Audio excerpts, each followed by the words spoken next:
उज्जैन में इसमें सिंहस्थ कुंभ होना है। ये हर 12 साल में आयोजित किया जाता है।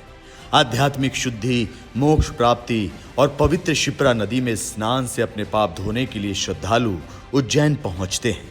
लिहाजा इस बार उज्जैन में सिंहस्थ कुंभ को भव्य आकार देने के लिए मोहन यादव की सरकार जोर शोर से तैयारियां कर रही है। सड़क से जुड़े कार्यों के साथ शहरी विकास के प्रोजेक्ट्स पर भी तेजी से काम हो रहा है। कई हाईवे परियोजनाओं को तेज रफ्तार से आगे बढ़ाया जा रहा है, तो टाउनशिप प्रोजेक्ट्स पर भी काम चल रहा है।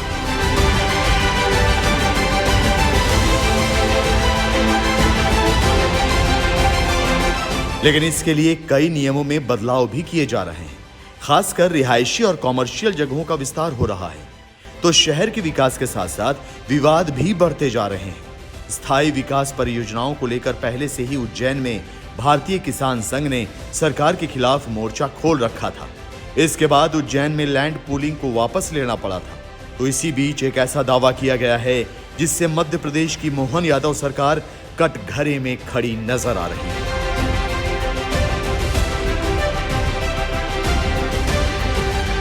मध्य प्रदेश कांग्रेस ने सीएम मोहन यादव की फैमिली पर उज्जैन में 168 एकड़ जमीन खरीदने का आरोप लगाया है।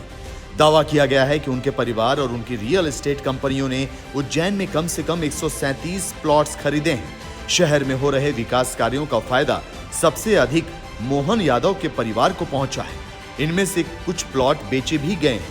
हालांकि खरीद बिक्री के आरोपों में 2026 के आंकड़े नहीं हैं, लेकिन मध्य प्रदेश में विपक्ष के नेता जीतू पटवारी ने आरोप लगाया है कि सीएम मोहन यादव की पत्नी सीमा, बेटे वैभव की पत्नी शालिनी यादव, भाई नंदलाल और नारायण यादव, नारायण की पत्नी रेखा, उनके बेटे अभय यादव और चचेरे भाइयों गोविंद और नीलेश यादव ने प्लॉट खरीदे और उन्हें बेचकर करोड़ों रुपए का मुनाफा कमाया। क्या सही है, ये सही है कि दिसंबर 2023 में मुख्यमंत्री बनने के बाद आपके परिवार और परिवार से जुड़ी कंपनियों ने 137 प्लाट खरीदकर लगभग 168 एकड़ भूमि अर्जित की?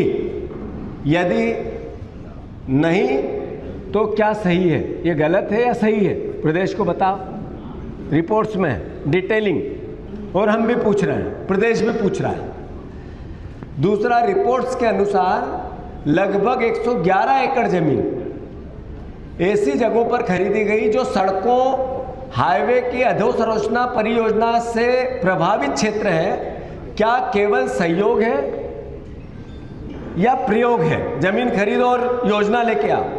जीतू पटवारी ने प्रेस कॉन्फ्रेंस कर मोहन यादव से कई सवाल पूछे। उन्होंने पूछा कि 13 दिसंबर 2023 को मोहन यादव मुख्यमंत्री बने। 2021 और 2023 के बीच उनके परिवार के करीबी रिश्तेदारों के पास कथित तौर पर लगभग 194 प्लॉट में फैली करीब 253 एकड़ जमीन आ गई। इसका मतलब है कि 2021 और 13 दिसंबर 2023 को उनके मुख्यमंत्री बनने के समय के बीच जमीन की होल्डिंग में भारी बढ़ोतरी हुई। ये कैसे हुआ? मोहन यादव 2021 में मंत्री बने, 13 दिसंबर 2023 को मुख्यमंत्री बने। 21 से 23 के बीच में परिवार के निकट रिश्तेदारों के पास लगभग 194 प्लाट में स्थान पर 253 एकड़ जमीन आई, 253 एकड़ जमीन आई। यानी 21 से 25 के बीच में 253 एकड़ जमीन खरीदी गई जब वो मंत्री बने और मुख्यमंत्री बने, आज तक 2.5 साल में।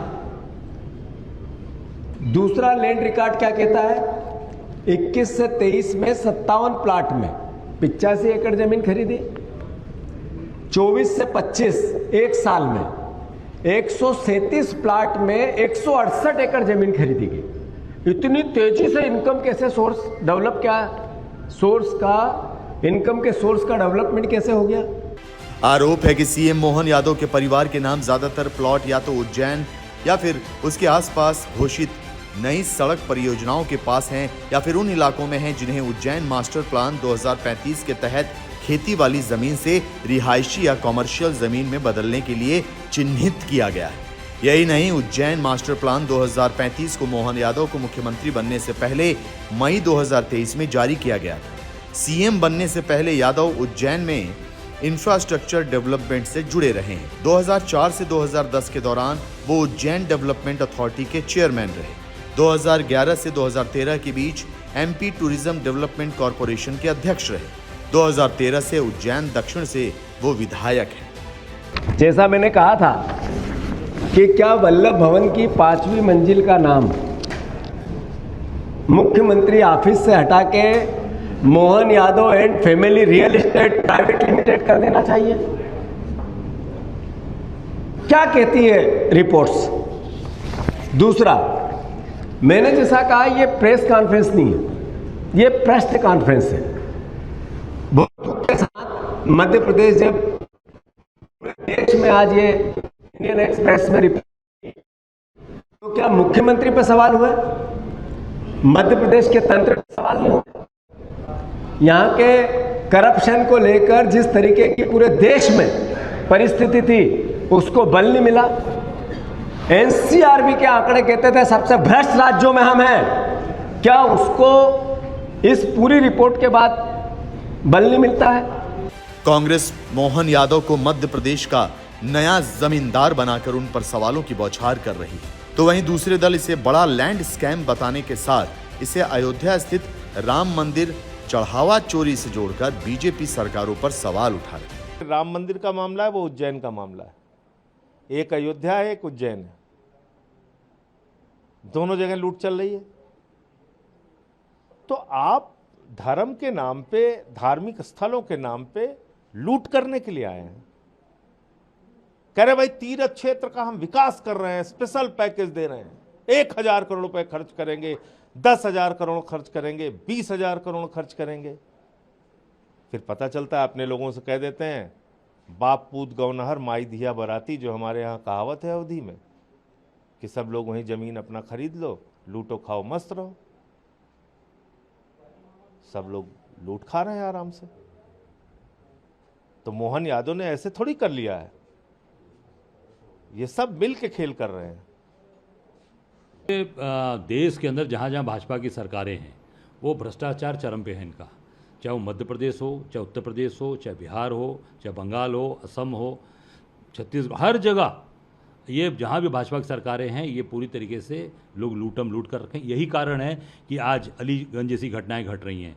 यही कारण है कि आज जो आपने कहा मध्य प्रदेश में जो, क्योंकि जब मुख्यमंत्री ही शामिल है तो नीचे के लोगों को कैसे कहेगा कि ईमानदारी से काम करो?